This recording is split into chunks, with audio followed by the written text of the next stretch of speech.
Okay, let's start with our lecture. NPNs. Sige, repeat lang tayo ulit. So before we start, please get your calculators. We will try to answer the mathematical problems later on. Mas unahin natin yung mga general function or clinical application ng mga NPNs. So NPNs are generally used to monitor your kidneys. Kaya siya tinatawag din na kidney function tests. But some of these NPNs are also used for liver function test. Mamaya, no, malalaman nyo alin sa mga NPNs na babanggatin natin later on na ginagamit din para sa liver. So, mostly, itong mga NPNs natin, no, kaya tinawag na non-protein nitrogens, tinatanggal yung protein aspect or protein part of the parameters. Kaya tinawag silang non-protein nitrogens. Mas madali kasi silang i-quantify or i-determine by laboratory methods kung tatanggalin yung protein part. Protein part kasi yung biggest part of these parameters. Okay. Among all NPNs, the most abundant NPN is the urea. No? 45 to 50% ng NPNs nyo sa katawan ay composed of urea. Sumunod ay yung amino acids. So itong dalawang ito yung papatanda ko sa inyo because these are recall questions sa boards, no? Previously tinanong, what is the most predominant non-protein nitrogens in the body? So ang anong answer natin dyan? Urea. Okay? Tapos dun sa next board exam daw, ang tinanong naman is the second most predominant. So anong answer natin dyan? Amino acid. Okay, tatandaan natin, pakilagyan ng star itong dalawang ito. Okay? Urea, then amino acid. So let's start with the physiology of urea. So paano ginagawa yung urea ninyo? So primarily, they are being produced by your liver. So anong gagawin ng liver? Combine niya yung carbon dioxide and ammonia. And ano ang process na yan? Tatanggalin yung amino acid. So through the process of deamination. De means removal. No? Amine group. So, deamination. So, anong magiging products niya? Okay, urea plus ornithine. By visual, sa mga visual learners, no, ito ang ginagawa ng liver. No? O combine niya ammonia plus carbon dioxide. The primary products of this combination is your urea and ornithine. So, bakit to ginagawa ng liver? Kasi, ang ammonia is very toxic to our body. So, ang liver kasi, ito yung site of metabolism of toxic wastes. No? Co-convert niya into a non-toxic product, such as your urea. Okay? And then, sa kidneys naman, no, anong nangyayari sa kidneys? 50% na-reabsorb and 50% na-excrete through your urine. Kaya ang urea, no, matatandaan nyo sa AUBF nyo, urea is the primary organic component of your urine. Okay. So, through that information, di ba, mayroon tayong mga clearance test. Isa yan, historically, no, ginagamit ang urea in clearance tests. Okay. So, meron tayong additional information dito, no? Ano ang tawag dun sa process of conversion ng ammonia to urea by your liver? This is called your Krebs-Henseleit cycle or also known as urea cycle. So, recently, ito na yung bagong name niya, urea cycle na, no? Pero dahil gusto tayong pahirapan ng boards, no? Anong other name ng urea cycle? Krebs-Henseleit. So, nabanggit ko nga kanina, no, ginagamit ang urea sa clearance test. Pero ano ang problem with urea? No? Bakit hindi na siya ginagamit as one of the parameters for renal clearance test? Kasi, no, through this information, 50% kasi na-reabsorb. No? So, hindi true value yung nakikita natin sa urine. Kasi, kalahati no, na-reabsorb pala. So, hindi siya magandang gawing parameter for clearance test.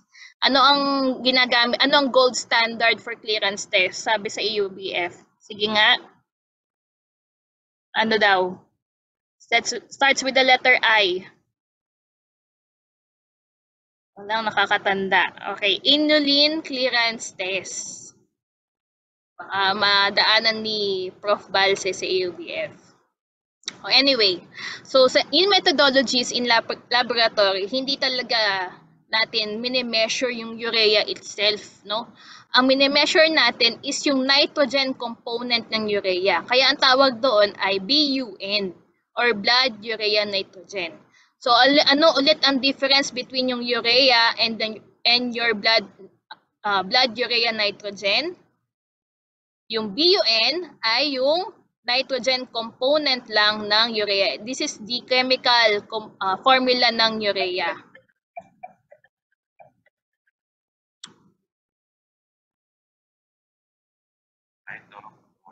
Wait lang ah.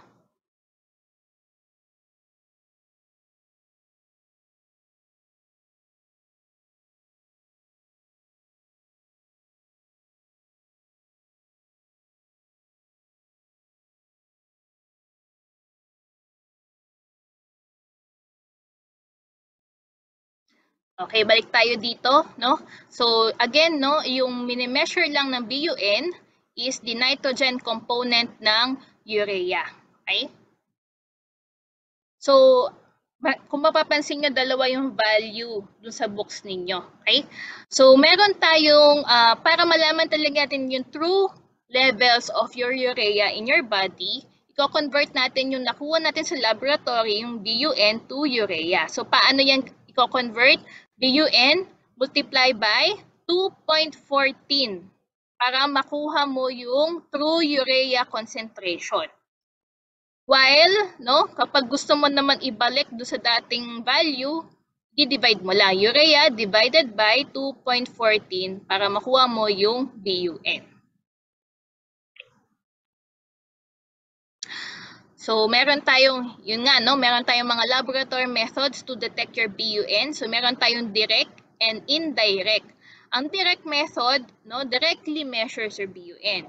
While your indirect methods, no, kaya siya indirect kasi mini-measure niya yung ammonia ions of your urea. Okay? So, hindi diretso sa BUN.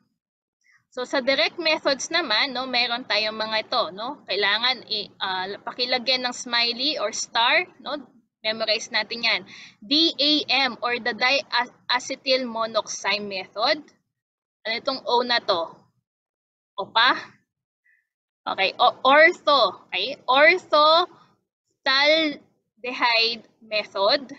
And lastly, the gold standard, okay, pakilagyan ng smiley, isotope dilution mass spectrometry.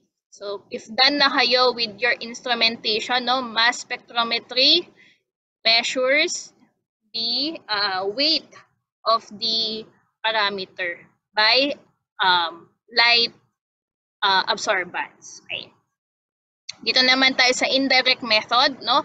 Mayroon tayong gumagamit tayo ng enzymes through enzymatic, and minsan i-combo natin with a color reagent, no? Kaya tinatawag natin colorimetric method. So, unahin natin i-discuss yung mga indirect method. Sa mga enzymatic method tayo. So, enzymes. So, kailangan natin gumamit ng urease. Di ba ang suffix ng mga enzymes ay ASE? So, urease, no, i-breakdown niya yung urea into ammonia and carbon dioxide. And then yung ammonia will combine with your oxoglutarate and NADH in the presence of what enzyme? Your GLDH enzyme. And then the final products will be glutamate and your NAD. So, for visual learners, no, urea, mabe-breakdown ng urease to ammonia, no, NH4, and your bicarbonate to, pero kapag bin-breakdown mo pa, magiging carbon dioxide to. Okay? And then ammonia will combine with oxoglutarate and NADH. Tapos i-break down yan all together with this enzyme GLDH to form your glutamate and NAD. Okay, next naman for quantification, para makita mo yung levels, no? Para mabilang mo yung levels. Ito yung mga methods na to. So, pakilagyan ng heart or star. Okay? Kasi kailangan din malaman yung difference between your Nestler's method and Berthelot method. Sa Nestler's method, no, ang ginagamit na reagent, yung pang-color na reagent, no, is the potassium tetraiodomercurate. While sa Berthelot method, yung coloring reagent natin is phenol and hypochlorite. So ano ang end result ng dalawang ito? Sa Nestler, yung different range of yellow, no, yung kanyang color.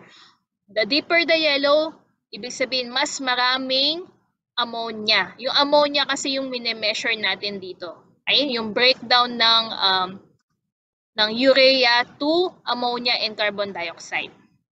And if ever mas mataas pa yung levels niyan, yung yellow mo nagiging brown pa. Okay? Sa Berthelot method naman, range of blue color, no? The deeper the blue, no, mas madami ang ammonia levels. Okay, ito yung sinasabi natin, no, yung yellow to brown color kapag deep yung ating pag marami ang ating ammonia, okay? And ito naman yung negative result. Anong test to? Nestler or Berthelot? Nestler. Okay. Next naman, ito yung sinasabi natin range of blue color, no? Medyo mag-green hanggang sa deeper blue. So this is Berthelot's method naman.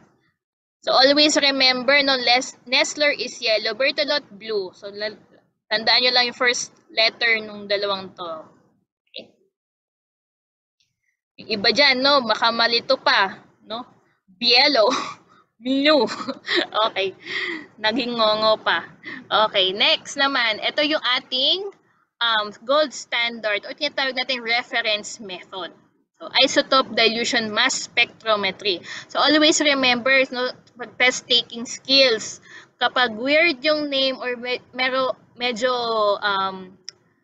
fancy yung name, yun ang pipiliin nyo as reference method. Okay? And this can actually quantify directly yung BUN. No need na ng enzyme to break down the urea to ammonia and carbon dioxide. Diretso na, wala nang enzyme na urease pa. Okay, anong i-advise naman natin sa pasyente or anong gagawin nyo during the blood collection kapag nag-request ng BUN? Okay? So, unang-una, no, huwag tayong gagamit ng tube na may fluoride and citrate. Ano ulit yung kulay ng Vacutainer natin na may fluoride? Gray top. Gray top. Okay, very good. Sa citrate naman, anong kulay? Light blue. Light blue. Okay. So, anong pwede namang gamitin for BUN collection? Kung bawal to. So, pwede kang gumamit ng red top, no? Walang kahit ano anticoagulant, no? Serum ang gagamitin mo. Or, pwede ka rin gumamit ng EDTA. Okay? So, next, tatanungin ng pasyente mo, kailangan ba ng fasting? Usually, hindi. Pero, wawarningan mo sila to avoid high protein intake kasi galing sa protein, no, yung magiging ingredients ng urea. Mas marami silang kakainin protein, mas mataas ngayon yung BUN levels, falsely elevated. So anong i-advise mo? Bawal mag-samgyupsal before testing, at least 1 day. Then next, nasa laboratory ka na, okay? Ano ang pwede mong i-observe or gawin para accurate yung results? Una sa lahat, bawal ang hemolyzed specimen. Kasi kapag hemolyzed ang specimen mo, lalabas yung hemoglobin. And hemoglobin is also a protein. So, magiging falsely elevated ngayon yung results mo. Okay? Next naman, kapag kailangan mo i-test yung urea, especially urine urea, ang kailangan mo i-measure, kailangan mo yan i-refrigerate agad. Kasi gustong-gusto ng bacteria yung urea, kakainin nila yan. So, falsely decreased or falsely low yung urea na makukuha mo kapag pinabayaan mong nakalabas yung urine sample. So, kailangan mo i-refrigerate agad if ever hindi mo siya kayang i-test. So, for our reference interval, gusto ko lang i-observe ninyo, no, na yung serum and urine halos half-half. So, remember, no, halos pantay, 50% reabsorb, 50% excreted ang urea. And our conversion factor for that is 0.357. O, in some books, no, in some, sa Google, minsan makikita yung 0.36. Pwede na yon. So, hopefully, tingnan natin mamaya, no, dun sa inyong canvas. Consider natin yung mga malalapit na value lang dito. 0.35 or 0.36 pwede na sa akin. Okay, board exam must know. So, aside from memorizing this conversion factor, kailangan alam nyo rin paano sila i-convert into SI and traditional unit. If ang tanong ay traditional unit convert into SI unit, always multiply. So, ako lagi ko tinatandaan magka-rhyme yan. Traditional to SI, always multiply. Halos magka-rhyme. Kapag SI to traditional unit, always divide. So, paano mo malalaman kung SI unit ba yung unit or traditional unit ang given? So, most common na SI unit ay millimoles per liter. So, hindi to momol per liter, okay? Millimoles per liter to. And then, the most common na ginagamit na traditional unit is mg per dl or milligrams per deciliter. So, yan lang yung mga most common. Para hindi lang kayo malito, SI unit na ba to or traditional unit na ba to? Okay? Okay, labas nyo yung calculator nyo. Pakilabas. Subukan natin gawin ito. Convert the urea value of, BUN to. Ilagay natin BUN value of 15 milligrams per DL. So, paano natin ko-convert yan? Naka-traditional unit ba to or SI unit? Sagot. Traditional unit. So, ang tanong, ko-convert natin to SI. Traditional to SI. Magdi-divide ba tayo or multiply? Traditional to SI, always multiply. Okay, so multiply natin from the previous information. Ano ang conversion factor ng BUN? 0.357. O, sige, tingnan natin anong nakuha nyo sa value nyo sa inyong calculator. 5.35 po. Okay, kailangan gawin natin. Wag na lang natin tititigan. Lahat kayo gawin nyo. 5.355.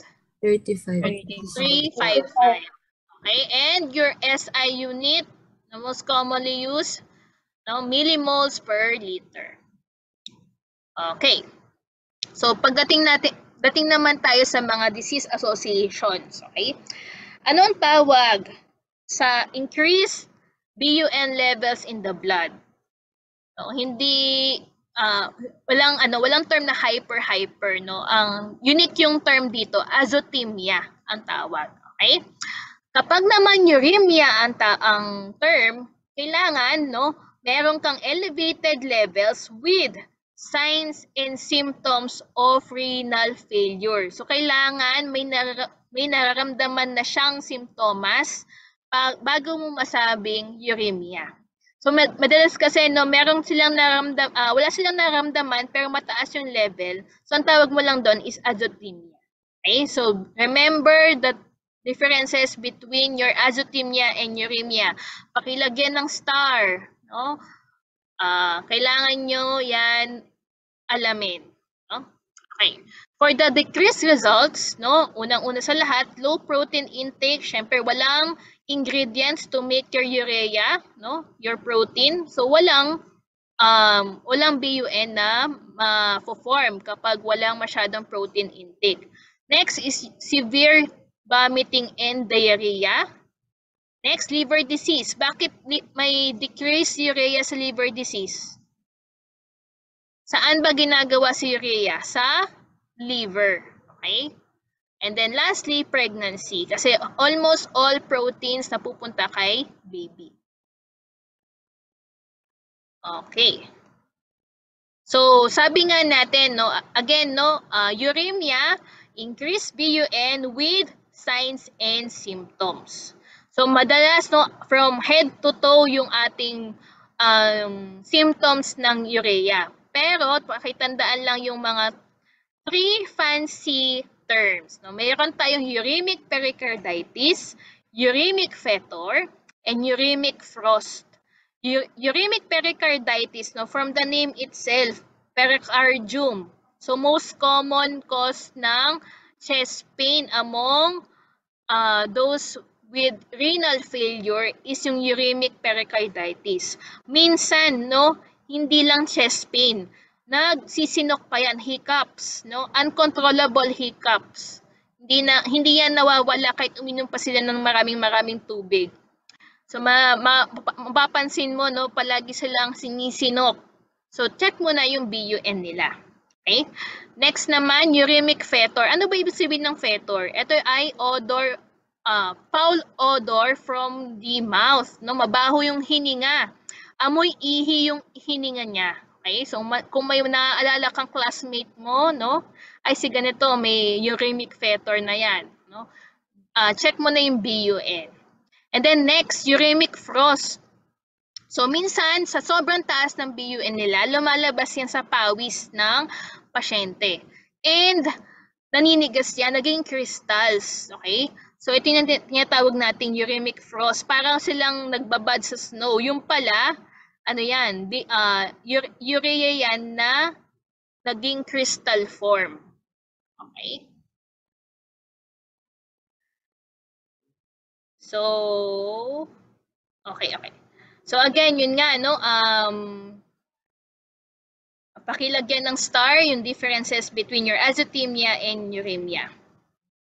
So we have 3 causes, no, primary causes of increased urea in your body. So meron tayong 3 classifications niyan. Meron tayong pre-renal azotemia, no? Renal azotemia and post-renal azotemia. So tatandaan nyo, pre means before. So before any lahat ng structures before your kidneys ang affected sa pre-renal azotemia. Sa renal naman, sakto dun sa kidneys mo yung problema. Ang post-renal, post means after, no? Structures after your kidneys ang may problema. So yun yung 3 general differences between these 3 classifications. Yung structures kung saan affected. Pag pre-renal, again, before your kidneys, no? Renal, sakto sa kidney mo yung problema. Ang post-renal, after your kidneys. Okay, again, no, pre-renal, before kidneys. Ano yung mga events na bago pumunta sa kidney yung blood? Mayroon ng mataas na BUN. So, unang-una sa lahat, reduced blood flow. Okay? So, kapag masyadong, wala ka ng masyadong blood sa katawan, konti na lang ang pumupunta sa kidneys. Okay? Kaya, hindi na na-excrete ng kidney mo yung urea. Okay? Ano yung mga instances na mababa ang blood flow sa katawan mo? So next page tayo. Puntahan natin si congestive heart failure. Ano nangyayari dyan? Medyo tamad si heart mag-pump ng blood. So naiipon lang yung blood sa heart and your lungs. Kaya meron tayong congestion.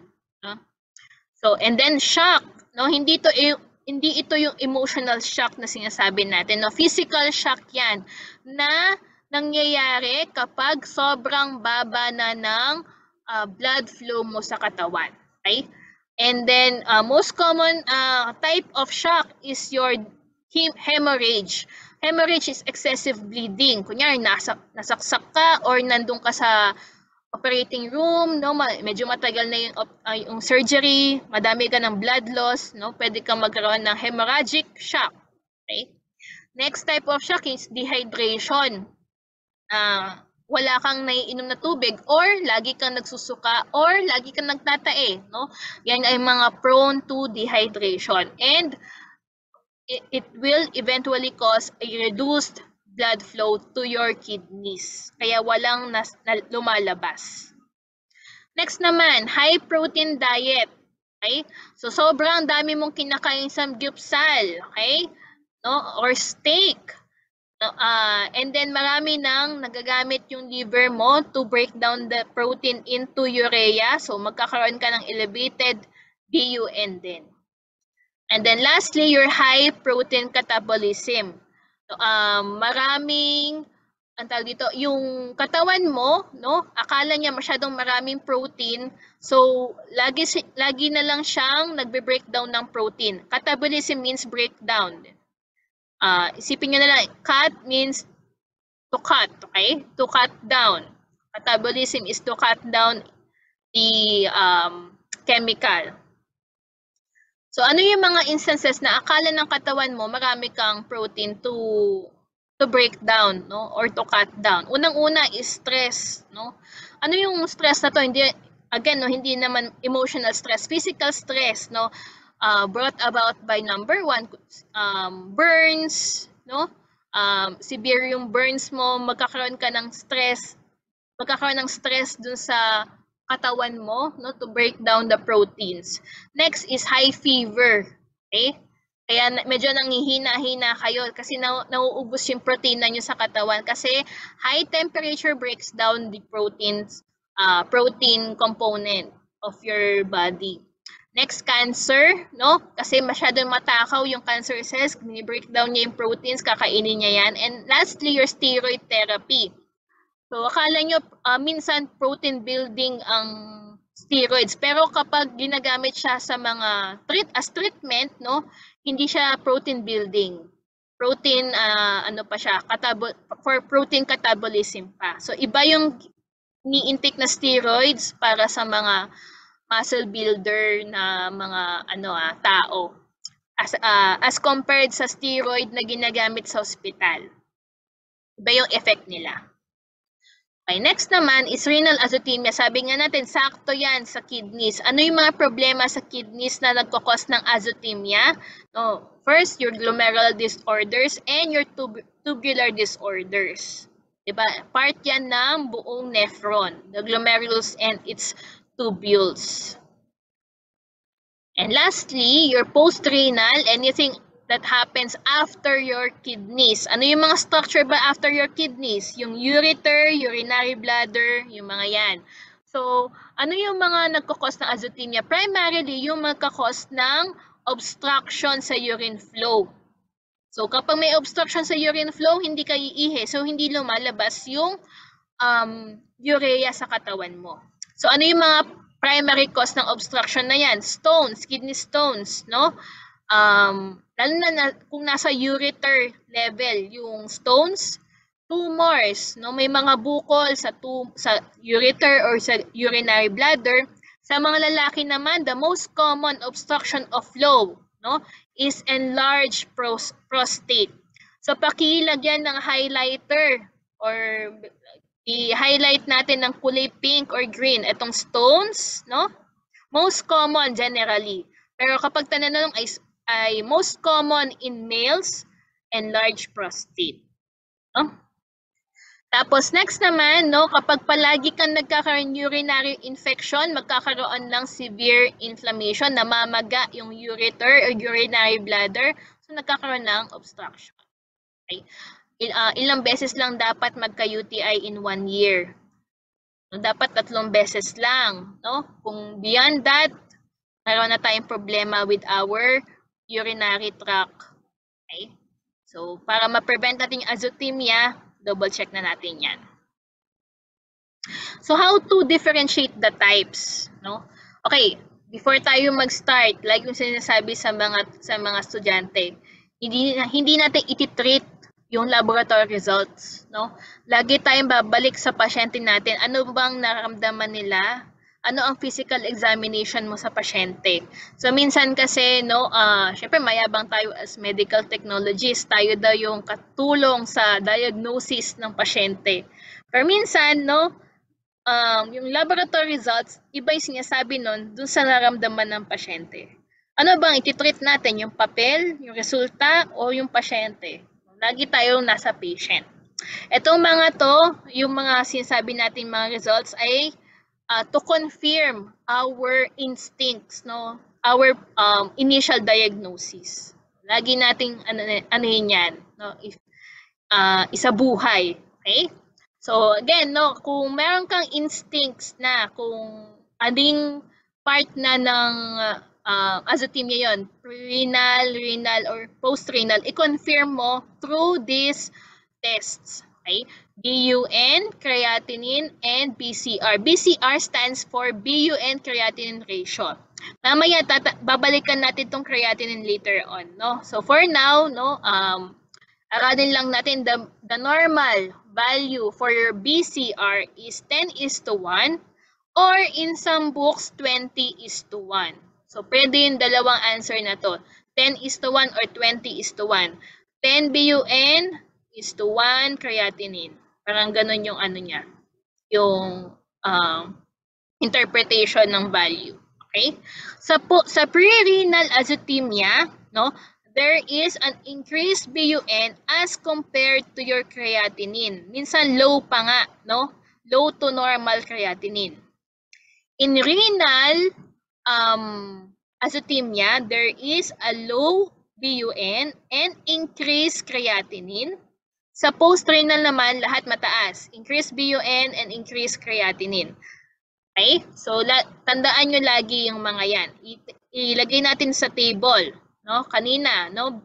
Sa pre-renal, mataas ang BUN, low to normal ang creatinine. BCR ngayon is high kung i-compute mo yung ratio between the two. Okay? Sa renal, low ang BUN, high ang creatinine. BCR will be expected at low levels.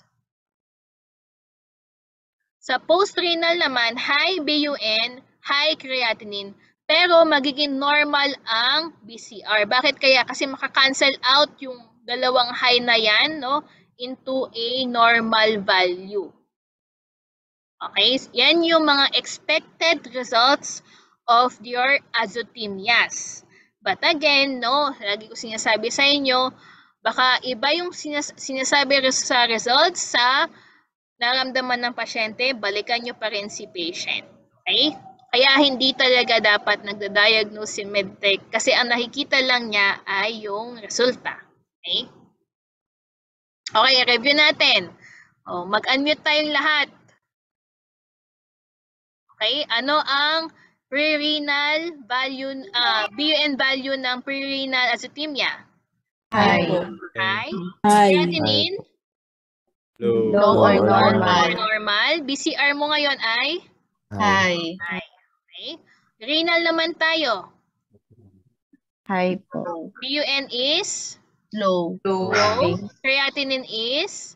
High. High. BCR is? Low. Low. Okay. Low. Post-renal naman? High po. High. Creatinine is? High. BCR is? Normal. Okay, bakit naging normal? Maka-cancel out lang yung dalawang high na yan. Nagiging normal yung value ng ratio mo. Okay, kasi parehas high yung numerator and denominator. Okay. Again, no, you rely. Pag naging doktor na kayo, no, some of you, no, you rely to patient history and physical examination. Okay, review natin ulit. Anong mga example ng pre-renal? Ano yung tatlong yon? Yung tatlong sinabi ko, reduced blood flow, okay? High protein intake, and High protein high metabolism. protein metabolism. Okay? Sa renal naman, ano yung mga disorders? Glomerular disorders Tubular and tubular disorders. Also, sa post-renal, ano ang most common, generally, ang most common cause of obstruction of urine flow? Stones. So, sa males naman, Enlarged prostate. Okay. O, give tayo ng example ng low levels naman. 4. Ano? Balikan nyo yung yung slide na yon. Low protein intake, severe vomiting and diarrhea, Pregnancy. and pregnancy. Okay? Sige, ito pa. Sige, dire-diretso tayo mag-review. Ano ang difference ng Nestler and Berthelot? Ano yung enzyme nilang dalawa? Urease. Ano ang reagent for Nestlers? Potassium chu-chu-chu-chu. Tetraiodomercurate. Okay? Berthelot's? Phenol and hypochlorite. Ano yung end color? Ano yung pinamemorize ko sa inyo? Yung Berthelot. Anong end color niyan? Yellow. Berthelot tayo, Berthelot. Blue. Okay, Nestler is Yellow. Ano yung ano yung pinakadulong color ng Nestlers? Pag masyadong marami ammonia, magiging brown. So kapag nasa choices, ano ang color ng Nestlers? Red, blue, brown, green, piliin nyo yung brown. Okay, kapag wala kayong makitang yellow, brown tayo. Okay, break tayo. 3 minutes. So, unahin natin physiology of uric acid. So, paano na-form ng body nyo yung uric acid ninyo? So, first, syempre, galing yan sa purines, no? Yung purines na yan ay galing sa kinakain natin, no? Daily intake of our food contains certain levels of purines. And kapag na-breakdown yan ng liver, again, no, the site of chemical breakdown is always at the liver level. Okay?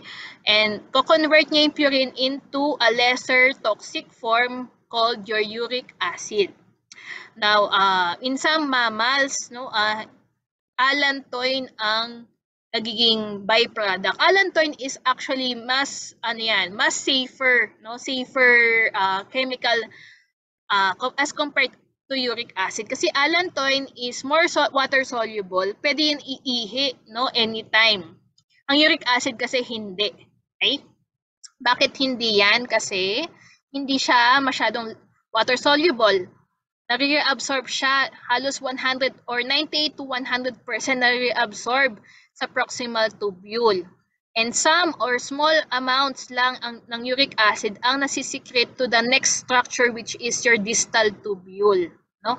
And itong small amounts na to, makikita din natin sa urine. Okay? So, as compared to other mammals, no, mas nakakaipon tayo as humans ng uric acid kasi sa proximal tubule natin, ayun nga, sobrang daming na-reabsorb. Okay? So, in laboratory, no, we have a lot of methods to determine the quantity of uric acid. Unahin natin the enzymatic method. Siyempre, kapag enzymatic, meron tayong ginagamit na enzyme called your uricase. So, huwag tayong magpapalito. Urease for your BUN, uricase sa uric acid. So, pwede yan i-combine with another enzyme. So, anong tawag doon sa method na yon? Coupled enzymatic method. Uricase plus peroxidase. And kapag i-combine mo siya with a coloring reagent, ang tawag na doon is Caraway method. So, pakilagyan ng smiley. No? Caraway is for your uric acid determination.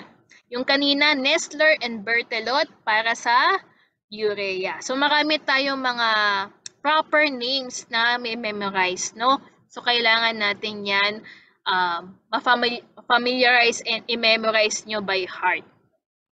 So again, pag fancy ang term, yun ang ating reference method. So the reference method is still isotope dilution mass spectrometry. So puntahan natin si enzymatic method, no? Enzymatic, so it means you will use enzymes, no?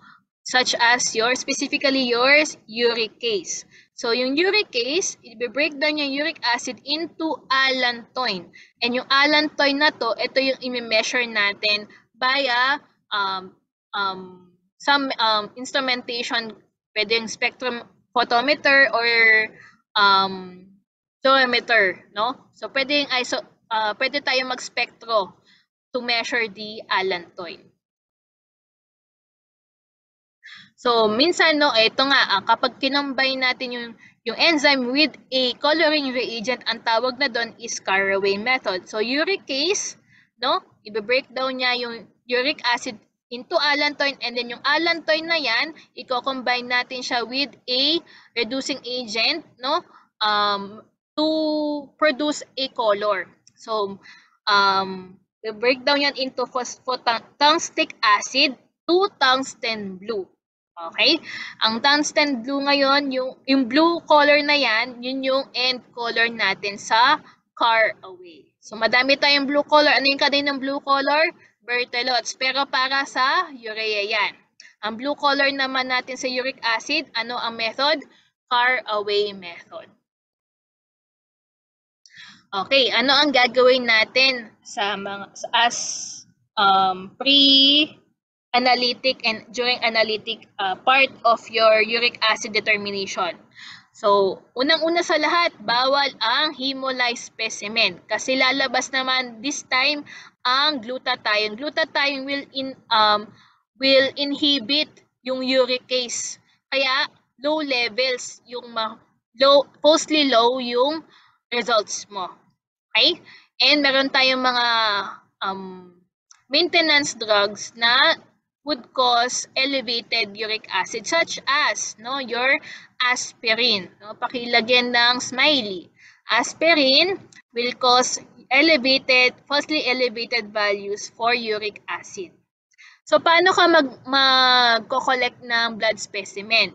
So bawal daw ang EDTA and fluoride additives. Again, ano ang kulay ng EDTA nyo? Purple. Joke lang. Lavender color. Okay? And then, fluoride naman is gray. So, anong pwede mong gamitin? Sa laboratory. Pwede kang gumamit ng red top or yung serum. No? Mag-serum base na lang tayo. Okay, for reference level, no, makikita nyo dito, hindi naman ako magpapamemorize ng reference interval or reference range. Hindi ako ganun ka demonyo. Pero papakita ko lang sa inyo na as compared to your urine, ang plasma levels ay mas mataas. Bakit kaya? Tingnan nyo, per day na to ito per deciliter lang. Bakit kaya mas mataas ang plasma level sa urine? Ano ba naaral natin sa physiology niya? 98% to 100% nare-reabsorb. Konting-konti lang ang lumalabas sa urine. Okay? So, our conversion factor is 0.0595. So, kung ang in-answer nyo kanina is hanggang 0.06, pwede na yon. Double check natin yan. Okay. Sa clinical application naman, ang tawag sa condition in which you have an elevated uric acid is hyperuricemia. Kapag low naman yung uric acid mo is hypouricemia. Okay? Most common cause of your hyperuricemia is gout, no? And yung mga gout na to, no, patients diagnosed with gout suffers from joint pains. And yung mga joint pains na yan, ang nasa loob ng mga joints nila ay yung salt formation ng uric acid, nagiging sodium urates. Itong sodium urates na ito, nagiging crystal yan, no? and then eventually would cause pain sa mga pasyente. Okay? Malalaman nyo yan sa synovial fluid. No? Kung dadaan kayo ng synovial fluid sa AUBF, aaralin nyo yung different crystals formed by this condition.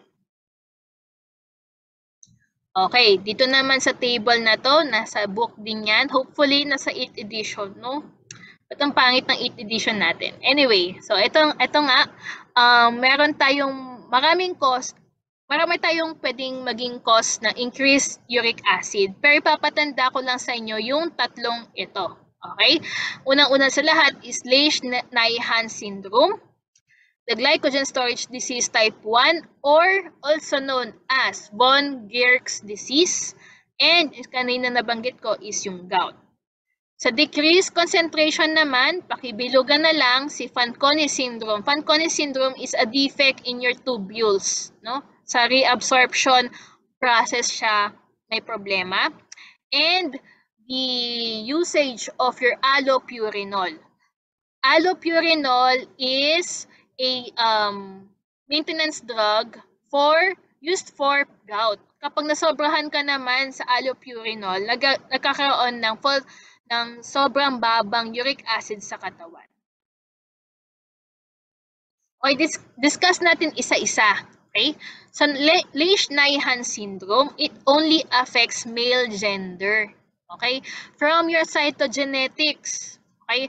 Ano kaya yung kanyang mode of inheritance or Mendelian inheritance? Naaral nyo na ba yung cytogen, yung autosomal dominant, autosomal recessive, X-linked dominant, X-linked recessive? I hope naaral nyo. Okay? Kapag nakita nyo, it only affects male gender only, automatic papasok sa isip nyo na ito ay X-linked. Okay? Pero tanungin natin, no, is it dominant or recessive? Kapag meron tayong mga deficiencies, no, recessive yan. Kapag meron tayong overproduction, dominant yan. So, kung meron tayo sa Lesch-Nyhan, male gender only with deficiency of this enzyme. So, ano ang kanyang mode of inheritance? Magiging X-linked recessive. Okay, nandun sa chat box. Ang mode of inheritance niya ay X-linked recessive. So, ano ang enzyme deficiency ng Lesch-Nyhan syndrome? Ito yung HGPRT or hypoxanthine guanine phosphoribosyl transferase. So, pakilagyan ng star. Okay? So, in Lesch-Nyhan, no, there is an increased purine production kasi walang nagbe-breakdown na enzyme. Okay? So, naiipon ngayon yung purines. So, naiipon ngayon, eventually, yung uric acid. Okay? Ang HGPRT is para sa breakdown ng purines yan. No? Para maubos niya or ma-cut down niya. Kasi kung wala kang ganito, nako-convert lang ang purines natin into uric acid. So, ano ang mga primary symptoms or signs ng Lesch-Nyhan syndrome? Unang-una, kinakagat ng mga pasyenteng ito yung kanilang lips or fingers. Okay? Kasi sobrang taas ng uric acid, nagkakos siya ng mental retardation sa bata. Okay? Hindi niya alam kung kailan siya magsa-stop mangagat. Okay? Pati lips and fingers niya, nakakagat niya. Ayan, E is elevated uric acid. Siyempre, na-discuss natin kanina yan. S, may spasticity. Naninigas yung katawan. Sobrang tigas niyan, hindi natin yan nabibend agad-agad. Okay, mamaya papakita ko sa inyo yung mga pictures. C naman is calculi, no, or stones. Nagkakaroon ng kidney stones brought about by your uric acid. Kasi sobrang daming uric acid. Yung age, yung enzyme deficiency niyan, yung HGPRT, and then yung Nyhan, no, Nyman. Alam ko, corny, okay? Kasi male gender lang yung na-affect. So, ito yung ating mnemonics. Para hindi kayo masyadong na-overwhelm. So, ito yung katulong natin na mnemonics. So, ito yung sinasabi ko na non-stop yung biting nila, no? Pati lips, no? Nakakagat nila, and even the fingers, nauubos yung kanilang kuko. Okay? Tapos ito yung ating spasticity. Sobrang tigas niyan, hindi mo yan mabibend o may gagalaw. Kasi very spastic yung kanilang muscles. Next naman ay di-discuss natin is the glycogen storage disorder type 1. Okay, especially type 1, yung von Geerk's disease. Aside from sobrang taas ng glycogen content nila, mataas din yung kanilang uric acid. Bakit kaya? Okay? So, meron sa disease na to, meron deficiency called your G6P deficiency or glucose 6 phosphatase deficiency. Etong G6P na to, no, if wala ka nito, yung glycogen mo hindi mabe-breakdown into glucose.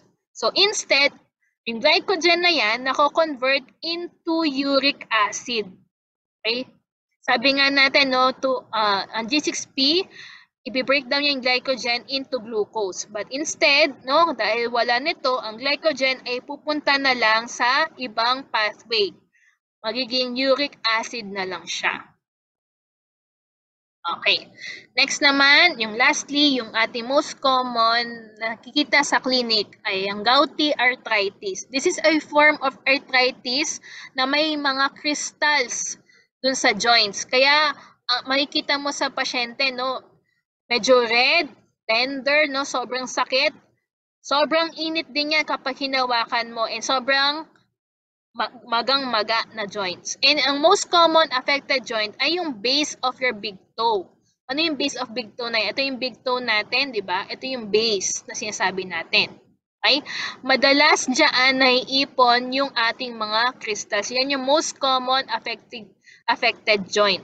And kapag nagkaroon na ng pamumula, pamamaga, no, and pananakit ng joint na to, ang tawag na dyan is podagra. Okay? Pakilagyan ng star, podagra. No? And ano ang nasa loob ng podagra na yan? Ito yung mga crystals. Itong crystals na to, ang tawag dyan ay yung mga deposition of your crystals na to, ang tawag dyan ay tophi. No? Pakilagyan din ng star. Tophi is pathognomonic for gout. Ano ibig sabihin ng pathognomonic?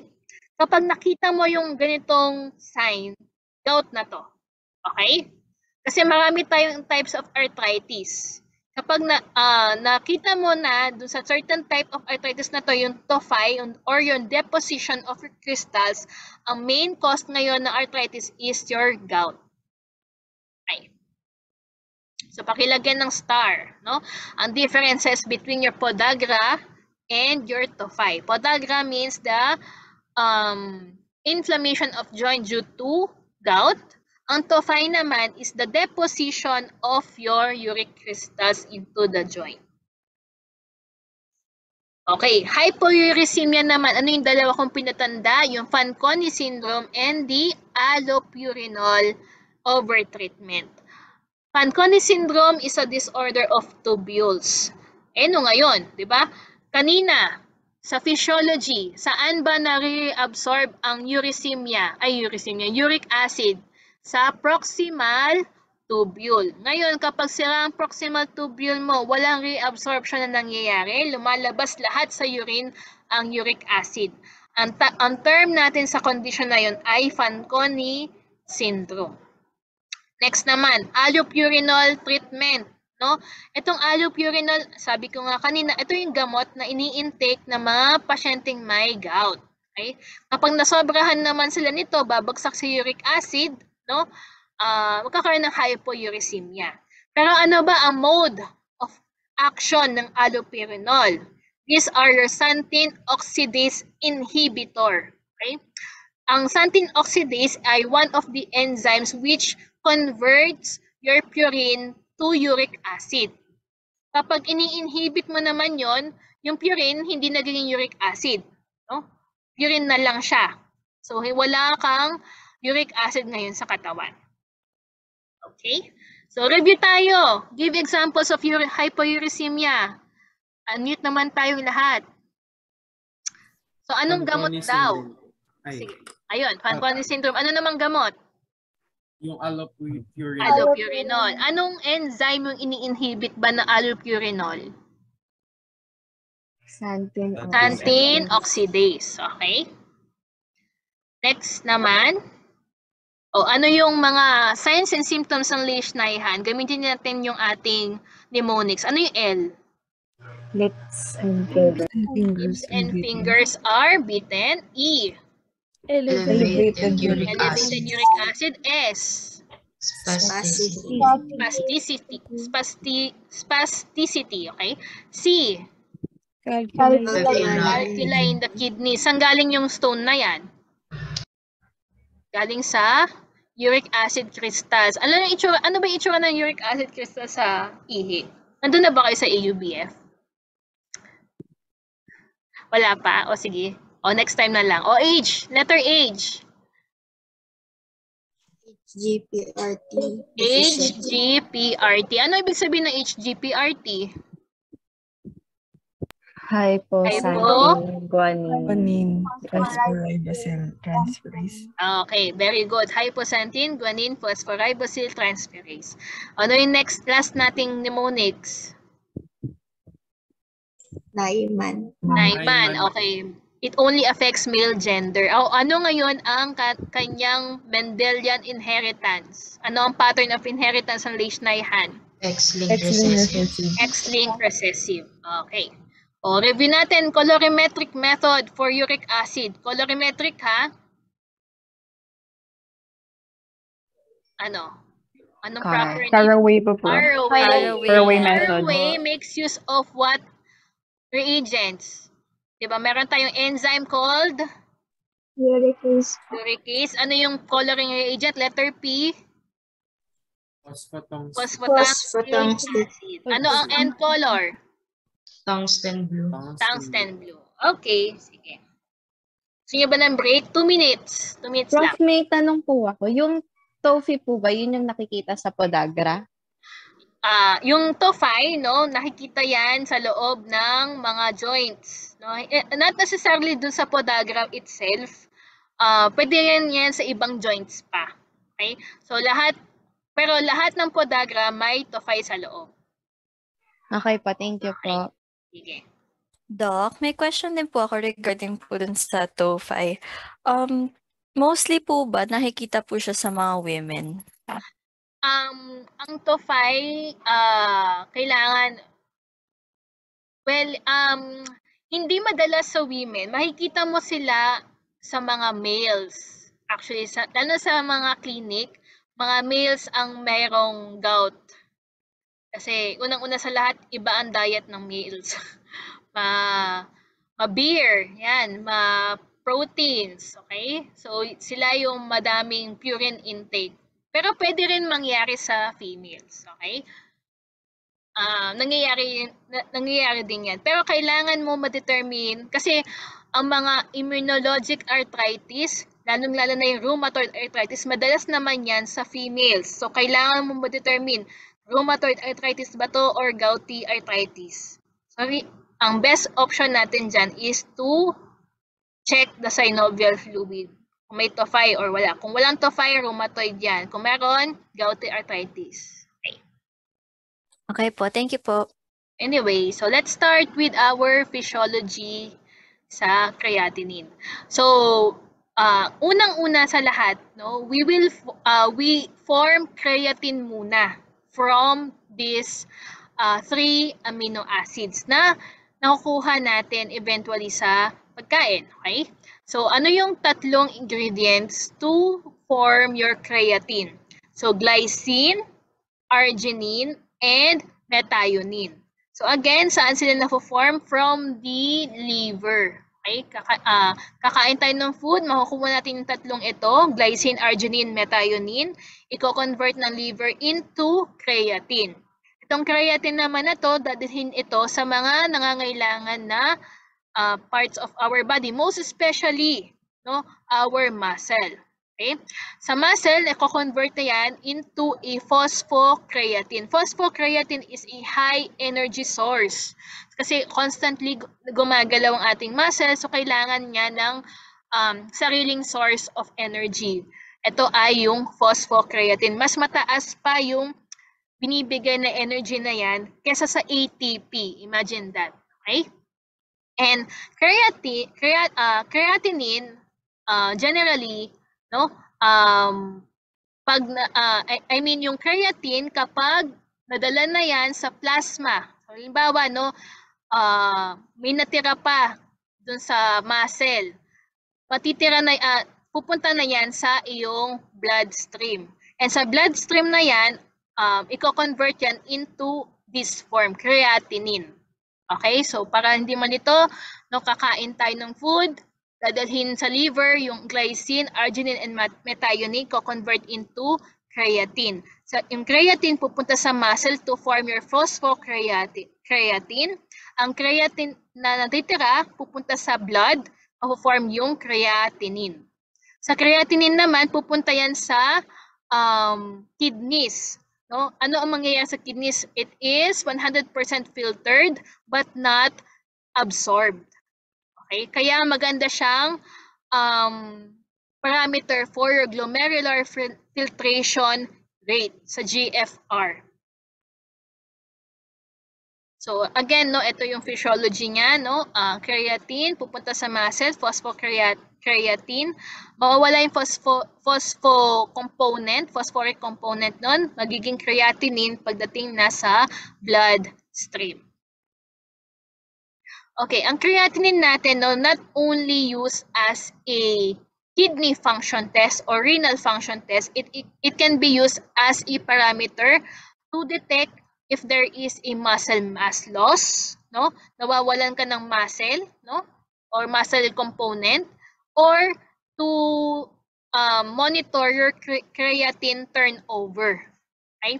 Itong dalawang ito ay ginagamit most commonly sa mga merong or nag-undergo ng steroid therapy. Okay? Yung mga nagka-undergo na mga ganun ay madalas nagkakaroon ng muscle loss, muscle wasting. Okay? And para ma-determine mo kung sobrang severe na yung muscle wasting, pwede kang mag-check ng creatinine levels. Okay. So, ano mga laboratory methods na pwede din gamitin for creatinine determination? Unang-una sa lahat, no, enzymatic method. Maraming enzyme na pwede natin gamitin. Mamaya, no, i-enumerate natin sila. And then, pwede mo i-combine with the coloring agent, no, colorimetric method. Ito na naman, no, proper names na naman tayo. Meron tayong una sa lahat, Jaffe. And then, next is Follin-Wu method. Okay, and then lastly, no, your reference method or gold standard method is isotope dilution mass spectrometry. Unahin natin yung mga enzymes na yan. So, unang-una is creatinase, sarcosine oxidase, and peroxidase. No? Pwede mo yan gamitin. Hindi sila coupled. No? Pwede silang individual enzymes to determine the presence of your creatinine in the sample. Next naman is your Jaffe reaction. Ang Jaffe reaction is a colorimetric. So, meron tayong end color dito. No? So, creatinine, ano ang kanyang reagent? No? Coloring reagent niya is the picric acid. Ang end color niya is red-orange. So, hindi masyadong ma-orange dito sa ating picture. So, ito yon, no? Ito yung end color niya. Ang combination of your creatinine to picric acid to form this chromogen or yung red-orange chromogen na to is what you call the Janovsky complex. Okay, pakilagyan ng heart, smiley, or star. No? Janovsky complex is the reaction between your creatinine and picric acid to form the red-orange chromogen. Okay?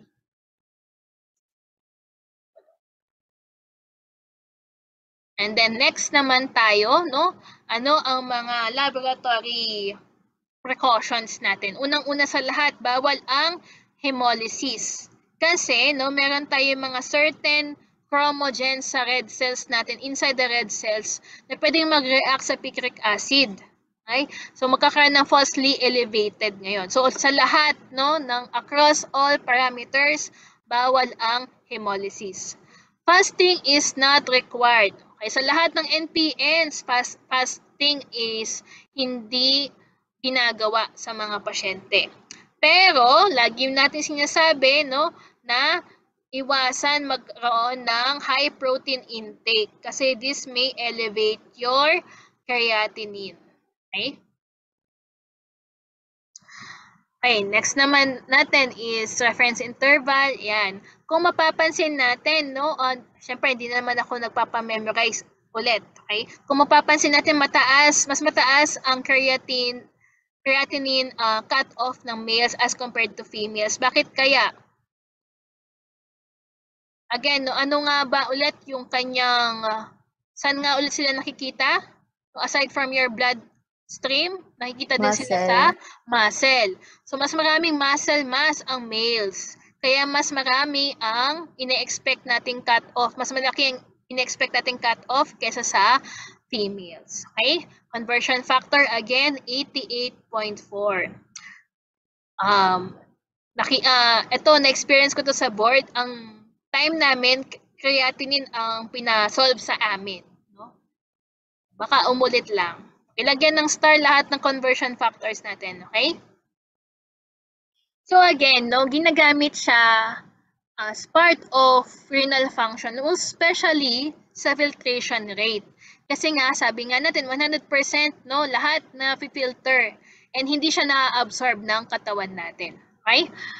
It is a perfect gauge for your filtration rate, sabi nga nila. Okay? So, meron tayong mga terms na ginagamit in laboratory. Meron tayong GFR and creatinine clearance. No? Ano ang difference ng dalawang ito? Okay?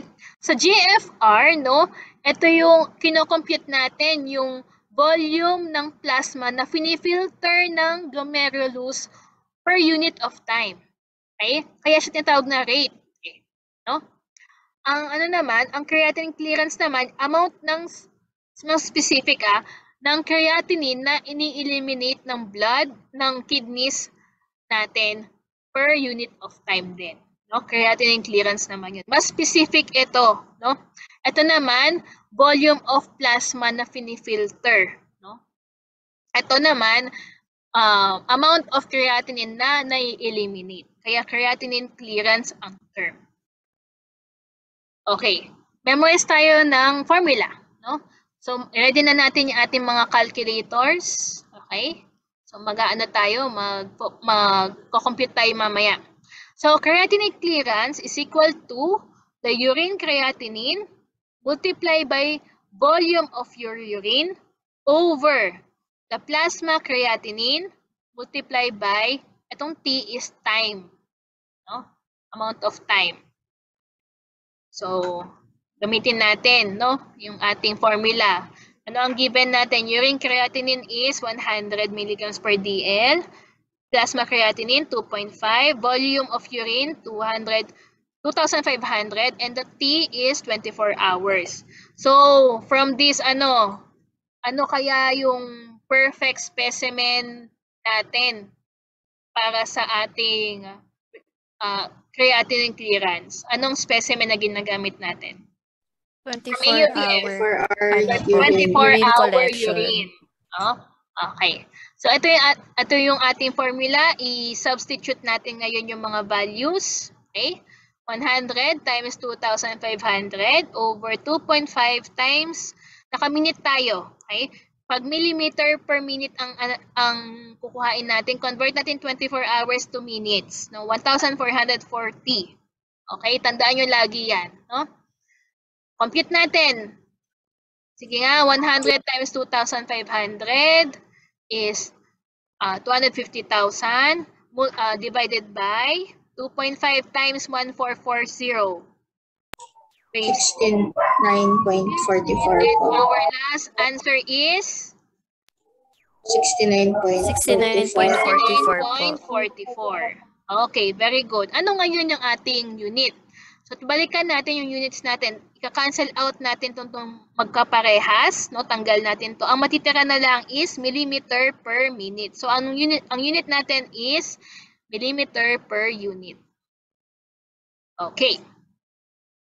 Next naman tayo. Meron tayong mas accurate way to determine your GFR. Ito yung tinatawag natin the MDRD formula. Modification of diet in renal disease equation. No? Ito ay dependent on number 1, plasma creatinine concentration. Number 2, yung age ng pasyente mo, the gender, and plus ethnicity. No? Medyo racist yung MDRD. Anyway, pero iba kasi yung renal, based sa theory, no? Iba yung renal flow ng per ethnicity.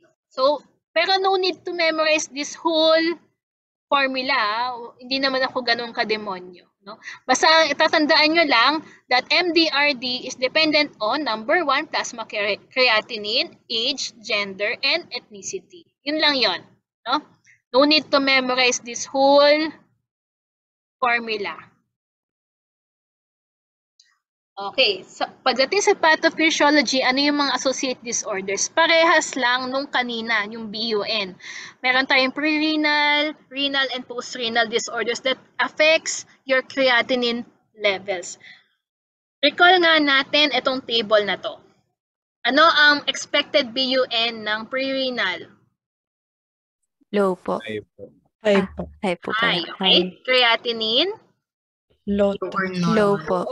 Okay, low to normal. BCR is? High. High. O dito naman sa renal, BUN is? Low. Low po. Creatinine is? High. High. BCR is? Low. Low. Low. Okay. Post-renal, High. high. Creatinine is? High. High. BCR is? Normal. Normal. Okay. O recall natin ano ang normal value ng BCR. Anong ratio yon? 10 is to 10 is to 1, or 20 is some to 1. books, 20 is to 1. Okay?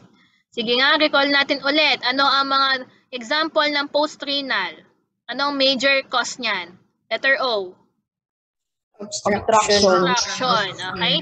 Ano ang most common obstruction sa urine flow? stones. Stones sa mga lalaki. Enlarged Enlarged prostate. Large prostate. Okay. Sa renal disorders. Glomerulitis po. Glomerular and tubular. Tubular. Okay. Pre-renal naman, tatlong events. Number 1, reduce Blood flow. blood flow, high protein diet, and high protein catabolism. Memorize nyo din yung mga to, ha? Pwede natin itanong yan. Okay, diretso na natin, ha? Ammonia na tayo. So sa ammonia, no, it arises from the deamination. Ano naman yung deamination? Removal of amine groups, no? Na mga kinakain natin sa saang parte ng katawan dun sa ating digestive system. Ang katulong sa deamination na yan ay mga bakterya. Okay? So, kakainin nila yung mga kinain din natin to convert these amine groups into ammonia. Okay? And then yung ammonia na yon pupunta yan sa liver. And naalala nyo ulit si Krebs Henselate. Alam nyo ba yun? Krebs Henselate or urea cycle. Ano nangyayari doon? Sa liver, ko-convert ng Krebs Henselate ang ammonia and carbon dioxide into urea. And another amino acid. Ano yung isa pang yon? Letter O. Ornithine. Ornithine. Okay? So, ano yan? Magkaka-related. Related lahat yung mga NPNs to one another. Okay? So, tingnan natin itong picture na to para sa mga visual learners. So, kakain tayo ng food. No? Pagdating sa color intestine natin, gagamit tayo ng bacterial enzymes to break down this food into ammonia, no? Or ammonium content. So, ammonia natin pupunta sa liver, no, dadaan kay Krebs Henselate cycle or urea cycle, i-convert niya into urea, and yung urea pupunta sa kidney to be excreted. Ilan ulit ang percent ng excretion at reabsorption ng urea? 50%. 50% reabsorbed, 50% excreted. Ngayon, no? Kapag nagkaroon ng problema, yung ating liver, most especially, okay? Pupunta ngayon, hindi siya metabolize into urea, maiipon ang ammonia to your plasma, going to your brain. Okay? Eh yung ammonia na yan is neuron killer or neurotoxic. No? Papatay niya yung mga neurons mo. Aside from that, mamamaga pa yung brain and eventually, mamamatay ka. Okay?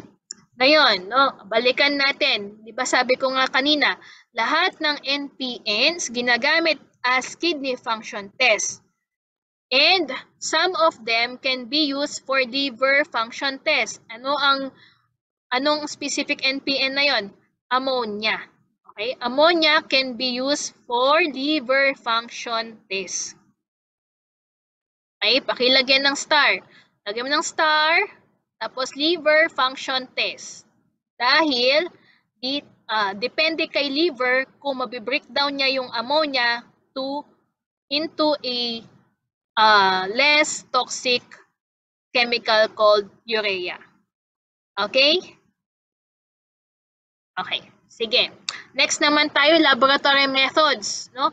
Last na lang to, proper names. Conway. Conway method is the original method for ammonia. Ito yung pinakaunang method na ginagamit natin for ammonia determination. So, ingat tayo. Okay? Meron tayong Caraway and Conway. Saan ulit si Caraway? Sige. Hanapin nyo sa handouts nyo. Saan ulit si Caraway method?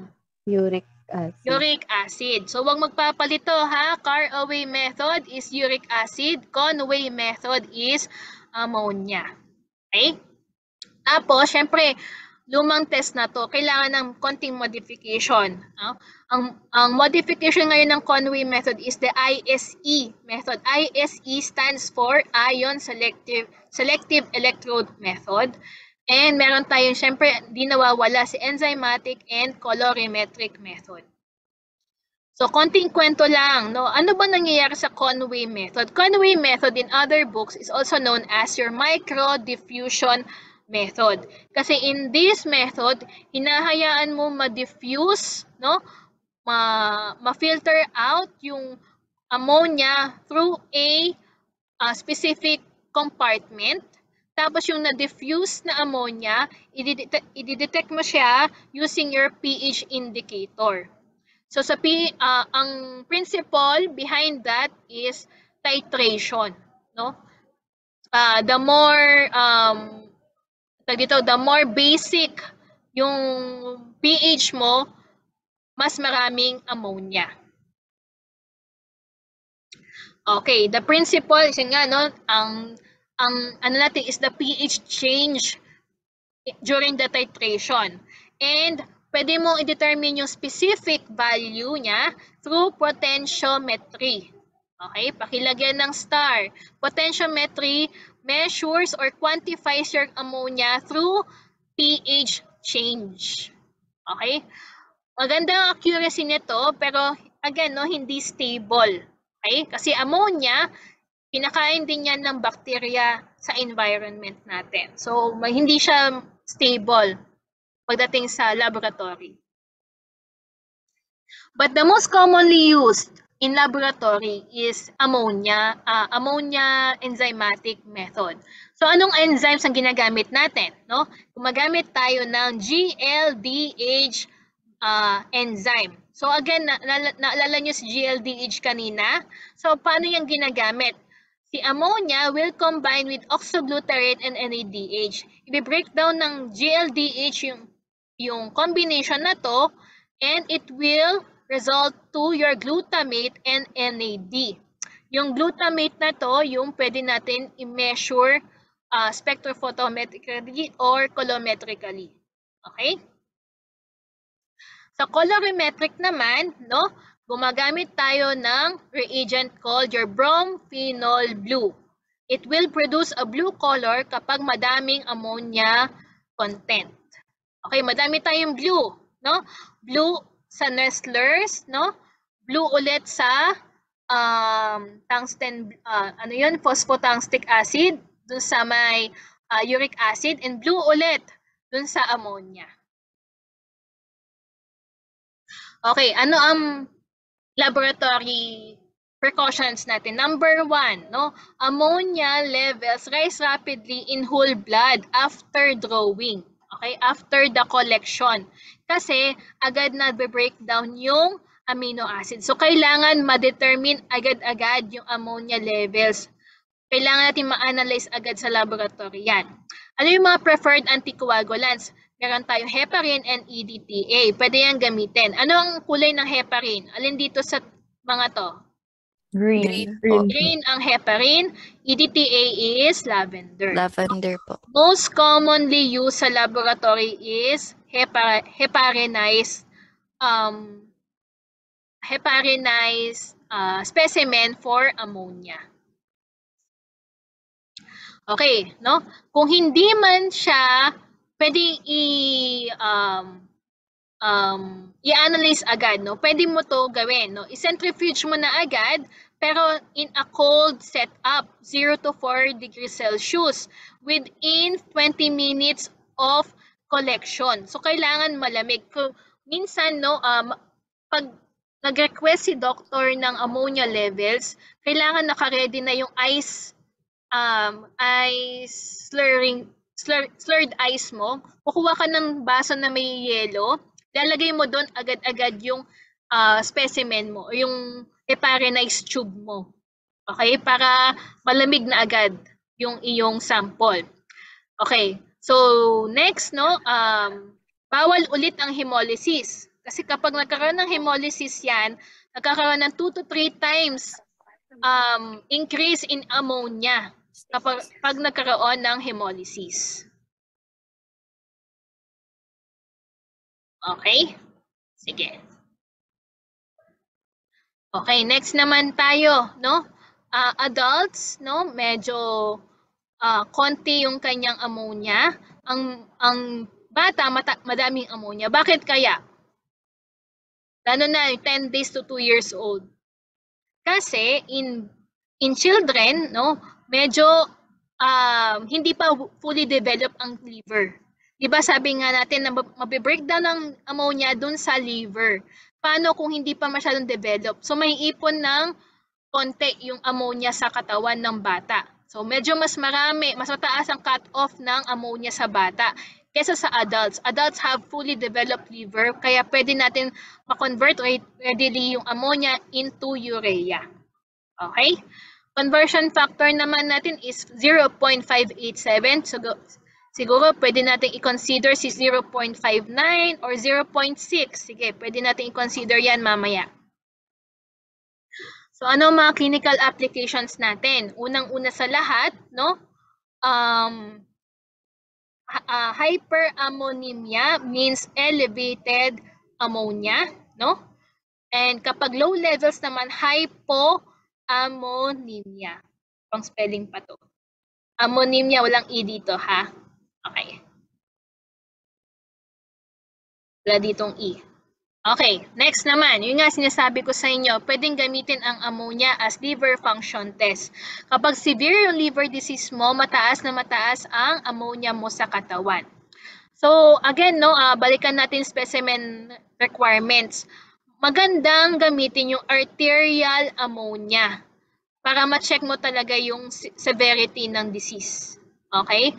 So, syempre, again, no, sa in-books, bawal tayo mag-EBG. Pero pwede nyo rin yan ma-experience during internship. Pag natutunan nyo mag-EBG, matutuwa kayo. No? Lagi nyo lang gagawin every now and then. Pero syempre, ingat lang. Kailangan nyo gawin ng EBG kapag tulog. Pag comatose, yung mga yan, tulog yung pasyente kasi masyadong masakit ang EBG. Okay? So, balikan natin yung itong picture na to. Again, no, i-emphasize ko lang na yung ating ammonia, no, ay pwedeng gamitin as a parameter for liver function test. Kasi kapag sira nga yung ating liver, no, tataas yung ammonia levels natin, pupunta yan sa brain, no? Magkakaroon ng comatose event yung pasyente, no? Mako-comatose muna yan bago sila mamatay. And most common nangyayari yan saan? Matanda or bata? Tingin nyo, mas nangyayari to sa bata, no? Kasi kung hindi pa well-developed yung liver nila at na-damage pa, no? Lalong tataas yung kanilang ammonia, no? Agad na mamamatay yung pasyente. Lalong-lalo na yung mga bata. Okay? So aside from liver function test, no, prognostic sila sa mga liver diseases, ano pang ibang role ng ammonia? Unang-una sa lahat, no, pwede silang gamitin as a diagnostic tool. No, pwede ka mag-diagnose ng enzyme disorders. Lalong-lalo na sa inyong colon, 'di ba? Sabi nga natin, no, kailangan ng digestive and bacterial enzymes to break down your food into ammonia. Pag wala kang masyadong ganong enzyme, no, mababay ammonia mo, pwede mo ma-diagnose na may enzyme deficiency yung pasyente. Prognostic. Ano ba ibig sabihin ng prognostic? No? Ang prognosis kasi, it means you can calculate yung survival rate ng pasyente. No, possible yun eh. No? Pwede mo ma-determine kung masusurvive ba ng pasyente yung liver disease niya or hindi by measuring your ammonia. And lastly, your monitoring role. Lalo-lalo na sa mga may nag-hyperalimentation therapy. Ano ba tong hyperalimentation therapy na to? Ito yung mga pasyenteng nakarely na lang sa kanilang TPN. Ano ba yung TPN? Total Parenteral Nutrition. Chat natin. Total Parenteral Nutrition. Parenteral means venous, no? Sa vein pinapadaan yung nutrition ng pasyente, no? Madalas yan sa mga pasyenteng hindi kumakain or sirang-sira yung colon nila, may tumor, yung mga yan, hindi nila ma-absorb ng masyado yung nutrition nila. So, yung doctor, no, sasabihin, pwede sila mag-total parenteral nutrition, diretso na sa sa veins, yung kanilang TPNs. Pero may side effect to, no? Hindi na gumagana ngayon yung enzymes natin sa colon and digestive system. Okay? So, wala ka na produce ngayon na ammonia, no? Doon sa digestive system mo. Diretso na yung nutrition mo doon sa veins. Okay. Next na ipapatanda ko sa inyo is the Reye's syndrome. Reye's syndrome is a disease, no, na nakikita sa mga bata na nagkaroon ng fatty liver. So, paano sila nagkaroon ng fatty liver? Okay? Ito yung mga batang nagkaroon ng viral infection. Madalas mga sipon, ubo, yan, mga flu, ganyan. Tapos nabigyan sila ng aspirin. Okay? Yung aspirin ngayon, sinira niya ngayon yung liver. Okay? And then kapag sira, syempre yung liver, may ipon ngayon si ammonia. Diba? Sabi nga natin kapag bata, madalas silang magkaroon ng neurotoxicity kasi nga, number one, hindi na nga fully developed yung liver, nasira pa. Okay? Kasi ngayon hindi na ginagamit yung aspirin para sa fever, no? Naabutan ko to nung bata ko, no. Meron kaming Aspilet noon sa bahay. No, para color coded pa 'yan. Minsan chewable pa. Ang sarap niyan kapag kinakain namin. Yung pala, no, nakakamatay, no? So ngayon, no, in pediatrics, iniiwasan na ang paggamit ng aspirin, lalo na kung nilalagnat lang yung bata. So pwede na lang na paracetamol, yung Tempra, yung mga yan, Calpol, yun na lang ibigay sa bata instead na Aspilet. No?